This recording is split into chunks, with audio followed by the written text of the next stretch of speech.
5월은 가정의 달입니다. 5월 5일은 어린이날, 5월 8일은 어버이날, 5월 15일은 스승의 날, 5월 20일은 성년의 날, 그리고 5월 21일은 부부의 날입니다. 21일을 부부의 날로 정하게 된 배경이 있습니다. 21일 둘이 하나가 된다 해서 부부의 날입니다. 우리는 지난주에 이어서 이번 주 가정에 대해서 계속 말씀을 드립니다. 지난주에는 아브라함의 하나님, 이삭의 하나님, 야곱의 하나님, 부모의 하나님, 우리의 하나님, 그리고 우리의 자녀의 하나님이 꼭 되어야 한다는 말씀 드렸습니다. 경건하고 행복한 가정을 이루어야 됩니다. 이스라엘의 역사를 보면 이스라엘 백성들이 애굽에서 400여 년 그렇게 거주를 했죠. 노예 생활을 많이 했습니다. 고난이 참 심했죠. 하나님께서 그들을 사랑하셔서 모세를 통해 출애굽의 역사를 이루어 줬습니다. 그리고 광야 40년을 지내고 그들이 젖과 꿀이 흐르는 가나안 땅에 들어가게 됐습니다. 출애굽했던 그 역사, 그것을 구원의 복 이렇게 표현할 수 있겠고, 가나안 땅에 들어가는 역사, 그것을 안식의 복 이렇게 표현할 수 있습니다. 우리에게도 적용이 가능하겠죠. 출애굽의 역사는 우리가 예수님의 십자가의 은혜로 구원받은 것을 말합니다. 여러분, 구원은 은혜입니다. 이스라엘 백성이 자격이 되어서 출애굽의 역사를 체험한 것은 아니거든요. 에베소서 2장 8절, 너희는 그 은혜에 의하여 믿음으로 말미암아 구원을 받았으니 이것이 너희에게서 난 것이 아니요 하나님의 선물이라. 여러분, 구원은 하나님의 100% 전적인 은혜입니다. 누구든지 예수님을 믿기만 하면, 누구든지 예수님을 영접하기만 하면 구원받을 수 있습니다. 구원에는 다른 조건이 있을 수 없습니다. 예수님 당시의 바리새인들, 그들은 인간의 노력으로, 인간의 선행으로, 인간의 공로로 구원받으려고 했습니다. 그래서 그들은 예수님 필요 없다는 겁니다. 그래서 십자가에 못 박아 버리게 됐죠.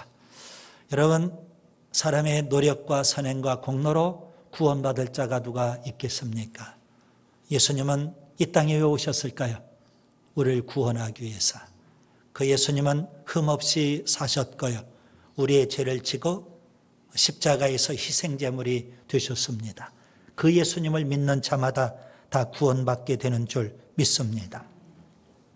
하나님의 은혜로 출애굽했던 이스라엘 백성들, 가나안 땅에 들어가서 안식의 복을 누려야만 됐습니다.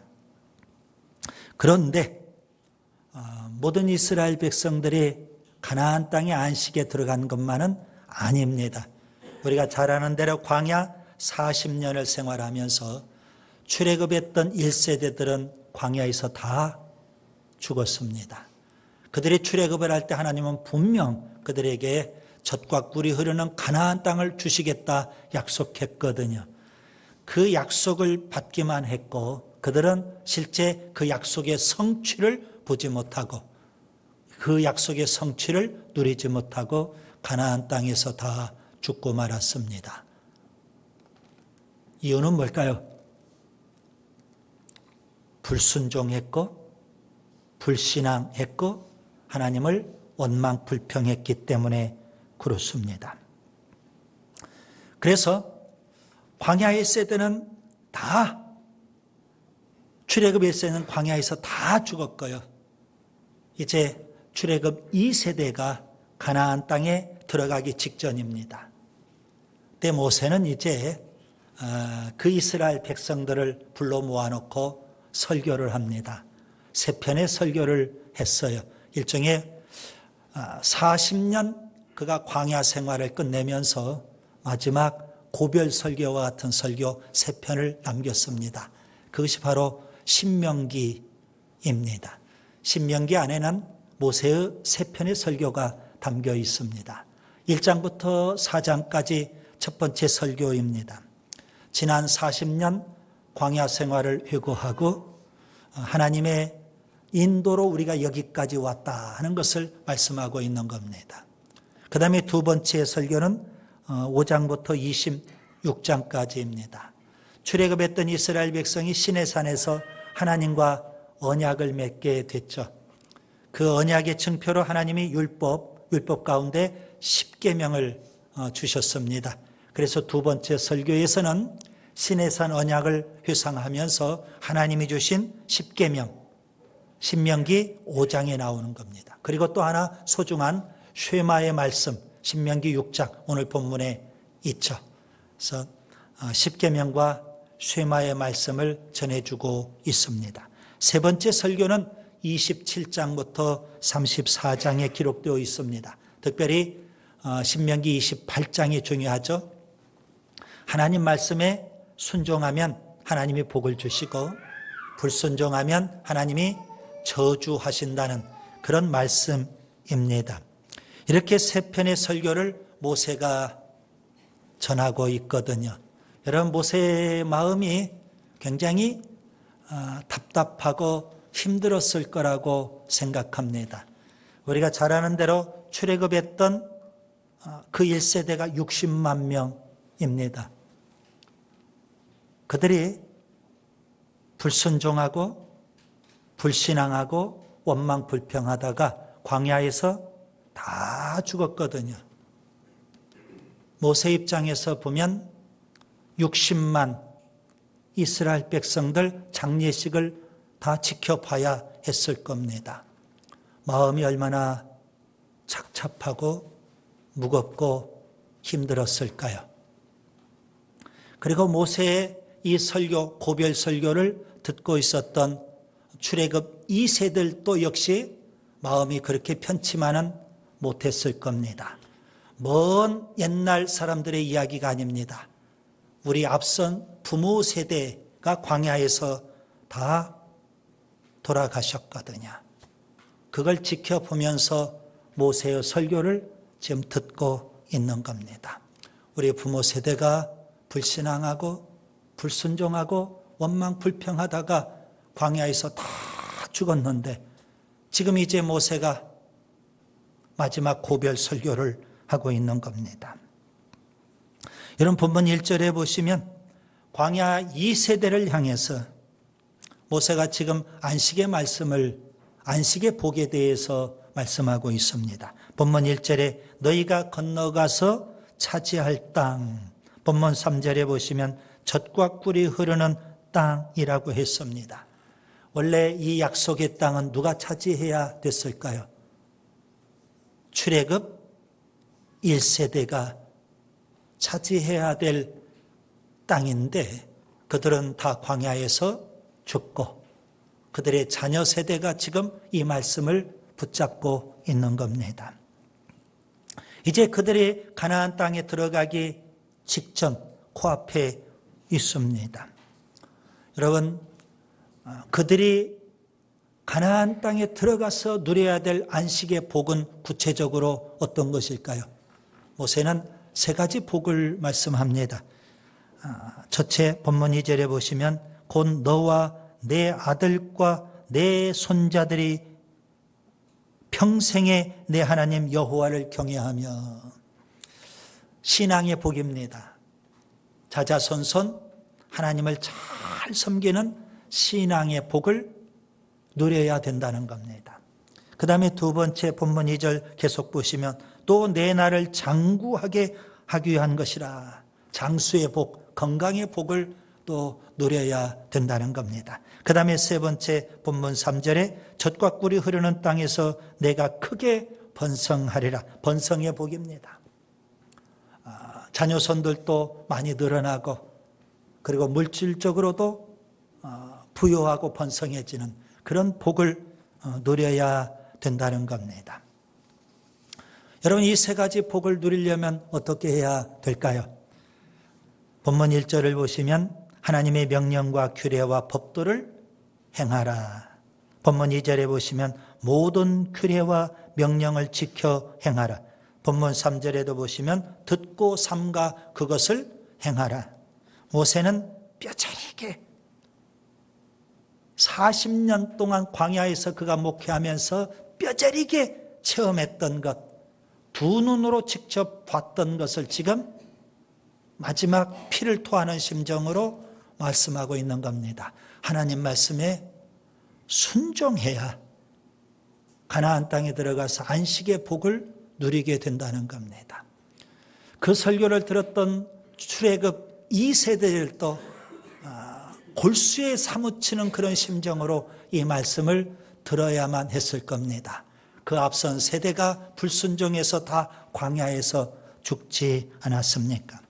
신명기 28장에 아주 유명한 말씀이 기록되어 있습니다. 하나님 말씀에 순종하면 복을 받고 하나님 말씀에 불순종하면 저주가 임한다는 겁니다. 자, 그러면 모세는 지금 1절, 2절, 3절에 거듭거듭 하나님 말씀에 순종해야 안식의 복을 누린다고 했는데요. 여기서 우리가 한 가지 생각해야 될 부분이 있습니다. 자, 하나님 말씀에 순종해야 되는데 어떤 말씀에 순종해야 되느냐 이겁니다. 모세는 본문 4절에 이스라엘아 들으라.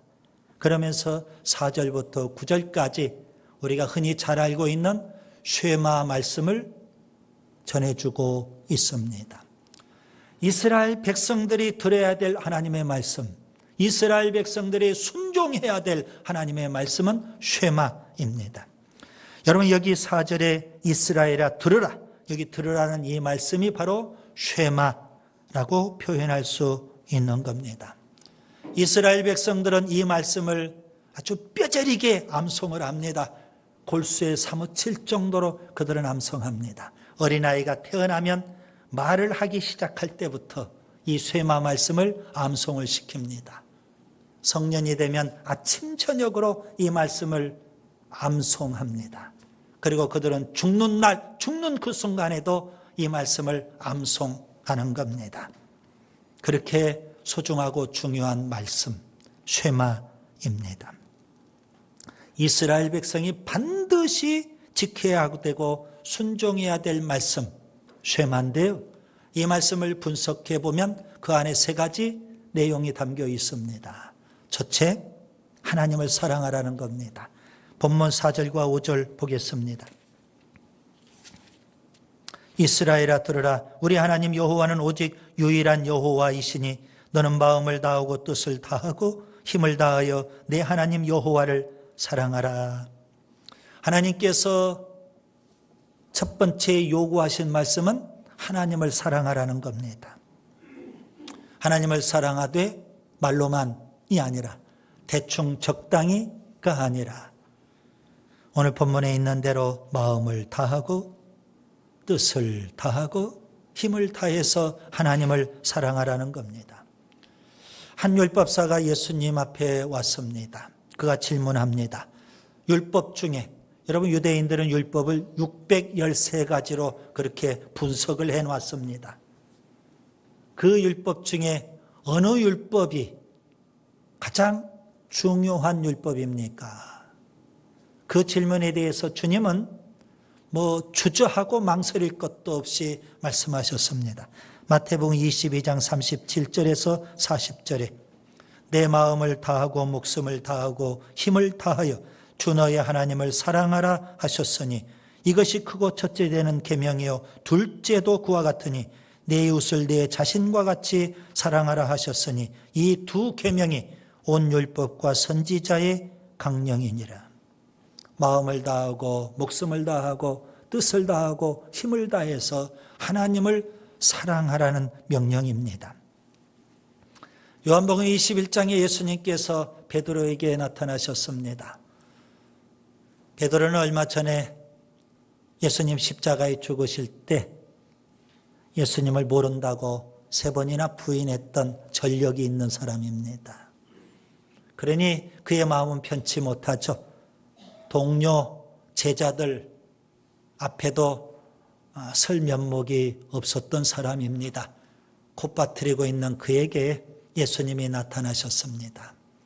그를 다시 회복시키고 그에게 사명을 줘서 사명에 살도록 해야 될 텐데 주님께서는 그에게 뭐라고 하실까요? 주님은 다른 거 물어보지 않으셨습니다. 저 같으면 아마 그렇게 한번 물어보고 싶었을 것 같아요. 너 그때 왜 그랬니?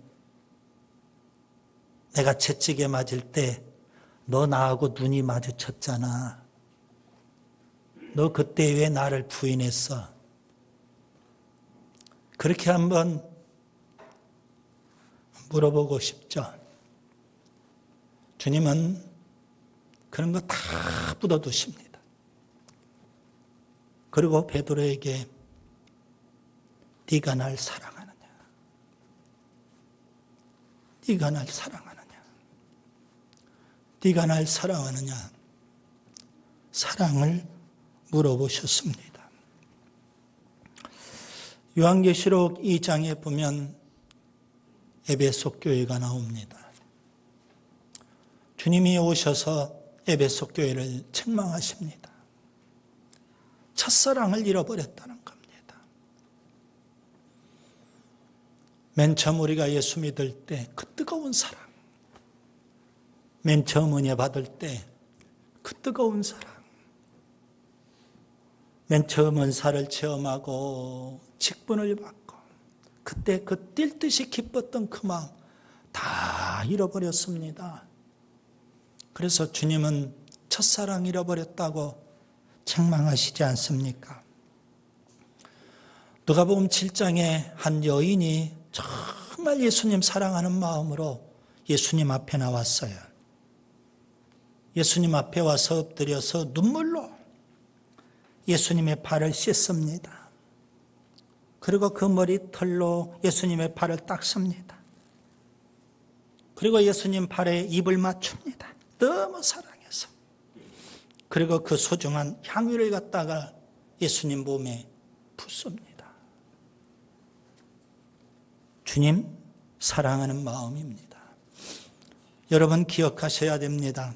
신앙생활을 오래 하면 할수록 예수님 사랑하는 마음이 더 뜨거워지고 더 깊어져야 되는 줄 믿습니다. 우리 공동체는 늘 사랑의 고백을 합니다. 여러분 보시면 사랑의 고백이 있죠. 예수님 진심으로 사랑합니다. 예수님 영원토록 사랑합니다. 예수님 생명 바쳐 사랑합니다. 우리의 고백이 될 수 있기를 바랍니다. 쉐마 말씀은 하나님 사랑하라는 겁니다. 그 다음에 두 번째 하나님의 말씀을 강론하라는 겁니다. 이런 본문 6절과 7절을 보세요. 오늘 내가 네게 명하는 이 말씀을 너는 마음에 새기고 내 자녀에게 부지런히 가르치며 집에 앉았을 때든지 길을 갈 때든지 누워있을 때든지 일어날 때든지 이 말씀을 강론할 것이며 하나님께서 이스라엘 백성에게 원하시는 두 번째 명령은 뭘까요? 하나님 말씀을 강론하라는 겁니다. 누가 누구에게요? 부모가 자녀에게요. 그것도 한두 번이 아니죠. 어떻게요? 집에 있을 때든지 길에 있을 때든지 앉았을 때든지 갈 때든지 일어날 때든지 무시로 하나님 말씀을 가르치라는 겁니다. 하나님께서 이스라엘 백성, 이스라엘 가정에 주신 귀중한 사명이 여기에 있습니다. 부모의 사명이고 가정의 사명입니다. 하나님 말씀을 자녀에게 강론하라는 겁니다. 왜 그렇습니까? 여러분, 부모가 자녀를 낳습니다. 육신의 자녀입니다. 여러분, 평생 부모와 자녀, 육신의 관계만 지속하며 살다가 가실 겁니까? 사람은 육체와 영혼이 있습니다. 육체와 영혼. 육체가 있기 때문에 우리가 관계를 맺고 살아요. 부모와 자녀에는 촌수가 있죠. 형제지간에는 촌수가 있죠. 물론 부부 사이에는 촌수가 없지만 목회자와 성도 관계가 있는 거 아니겠습니까? 그것은 우리가 육신이 있기 때문에 그렇습니다. 근데 사람이 죽으면 육신은 흙으로 돌아갈 뿐입니다. 그러면 모든 관계에서 우리가 벗어나게 되는 겁니다. 여러분, 천국에 가서도 부부 사이입니까? 천국에 가서도 부모와 자녀 사이입니까? 천국에 가서도 목회자와 성도 사이이겠어요? 그런 모든 육신의 관계가 다 벗어지게 되는 겁니다. 우리가 이 땅에 육신의 자녀와 육신의 부모, 그런 관계로만 여러분 맺고 살지 마시고 우리는 영원히 천국에 가서 살아야 될 영적인 존재 아닙니까? 그렇다면 우리 육신의 자녀를 영적인 자녀로 만들어야 될 겁니다. 그래서 하나님께서는 이스라엘 백성에게 쉐마를 주셨어요. 육신의 자녀를 영적 자녀로 만들라는 겁니다. 육신의 부모가 영적 부모가 되어야 한다는 말씀입니다. 사도행전 16장에 보면 바울이 2차 선교를 하면서 아주 소중한 사람 한 사람을 만나게 됩니다. 디모데라는 사람을 만나게 돼요. 그리고 그 디모데를 선교사에게 동참을 시킵니다. 물론 바울이 1차 선교 때 복음의 씨앗을 뿌렸어요. 그때 디모데가 그 복음을 받아들이게 됐어요. 2차 선교 때 1차 때 복음의 씨앗 뿌린 것이 얼마나 성장하고 자랐을까 궁금하지 않겠어요? 그래서 바울이 1차 선교 때 복음의 씨앗을 뿌린 곳을 다시 한번 찾아가게 됐어요. 그때 디모데를 보게 돼요. 1차 선교 때 복음의 씨앗을 뿌렸던 그 대상 디모데가 신앙이 꾸준히 성장했던 거예요. 그래서 바울은 선교에 디모데를 동참을 시켜요. 그 이후 바울과 디모데는 영적 부모와 영적 자녀의 관계가 됐어요. 디모데전서 1장 1절 2절에 보면 그리스도 예수의 사도된 바울은 믿음 안에서 참 아들 된 디모데에게 편지하노라.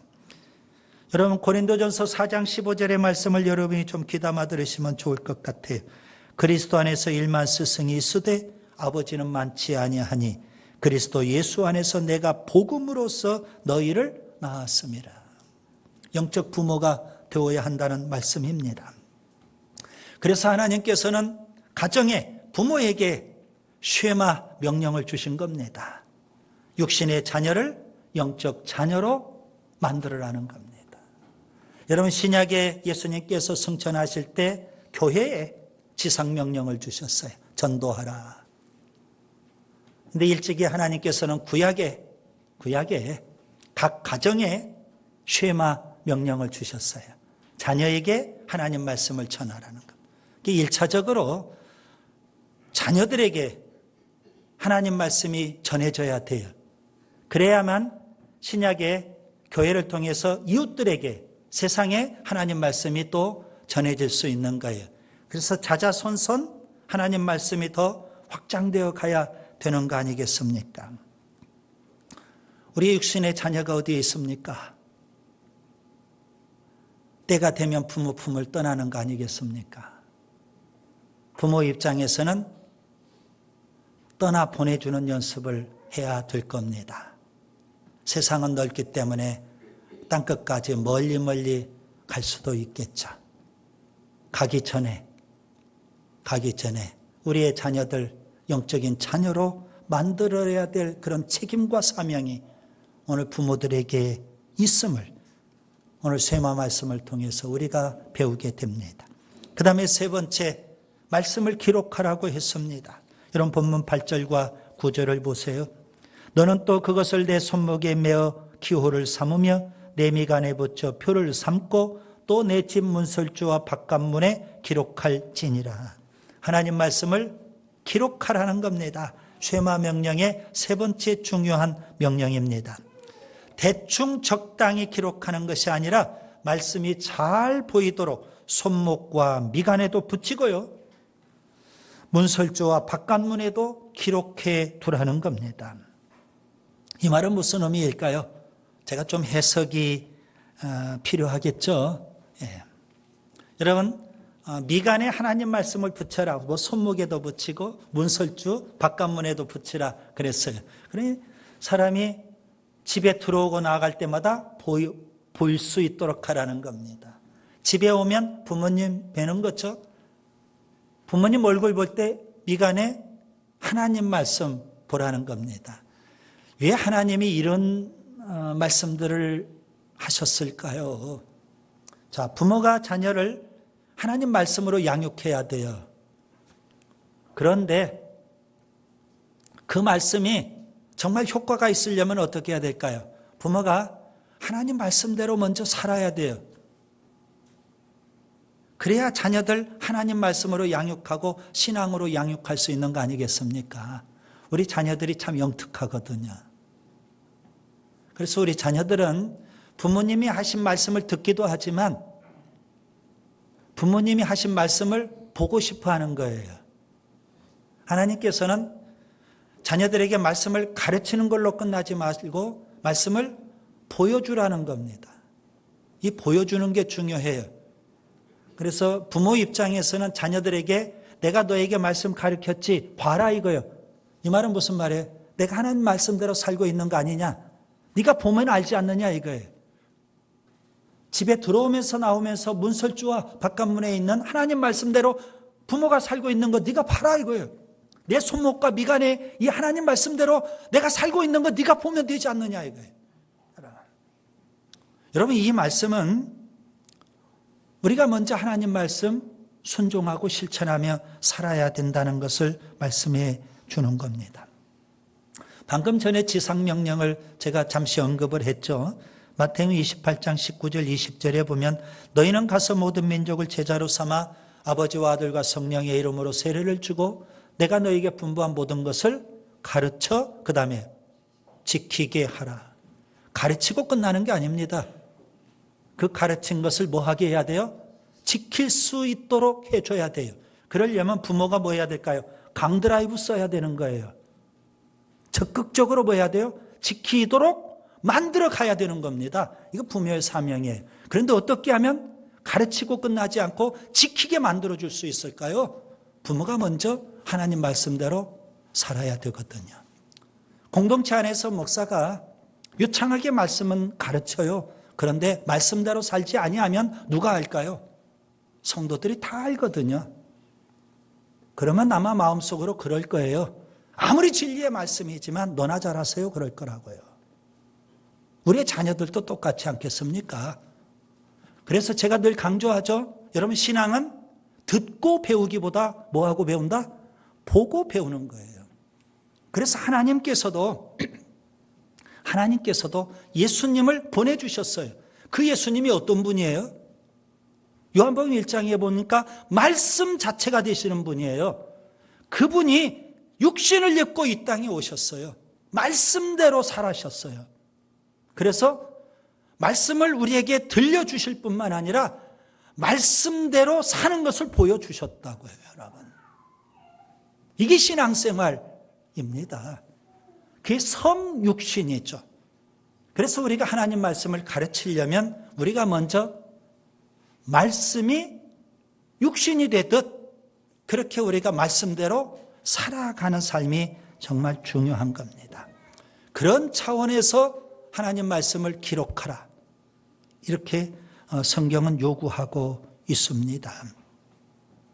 자, 오늘 저는 쉐마 말씀을 드렸습니다. 하나님께서 이스라엘 백성에게, 이스라엘 가정에 주신 명령, 쉐마입니다. 오늘 우리의 가정에 하나님께서 쉐마를 주십니다. 그 쉐마의 핵심은 뭘까요? 부모가 자녀에게 신앙을 전수해 주라는 겁니다. 우리의 자녀를 육신의 자녀로만 끝내지 말고 영적인 자녀로 만들라는 겁니다. 그러려면 우리가 영적인 부모가 되어야 되겠죠. 하나님을 사랑해야 되고요. 그것도 마음을 다해서 하나님을 뜨겁게 사랑해야 되겠고요. 그리고 우리 자녀들을 말씀으로 양육해야 되겠고요. 그리고 말씀대로 사는 것을 보여줄 수 있어야 돼요. 그런 가정이 경건하고 행복한 가정. 하나님께서는 이스라엘의 가정이 그런 가정이 되기를 꿈꾸셨어요. 이스라엘 백성은 이 말씀을 뼈저린 체험을 통해서 지금 듣고 배우는 거예요. 그들의 앞선 세대는 광야에서 다 죽었거든요. 모세의 마음이 얼마나 아프겠어요? 출애굽 2세대의 그 마음이 얼마나 아프겠어요? 여러분, 그들이 가나안 땅의 안식과 복을 누리려면 어떻게 해야 될까요? 가정이 살아야 돼요. 가정의 신앙이 살아야 되는 거예요. 그래서 하나님은 쉐마 말씀을 주셨어요. 여러분, 우리가 하나님 잘 섬기고 경건한 가정 이루고, 그리고 우리의 자녀 대에도 그런 경건한 가정이 될 수 있기를 바랍니다.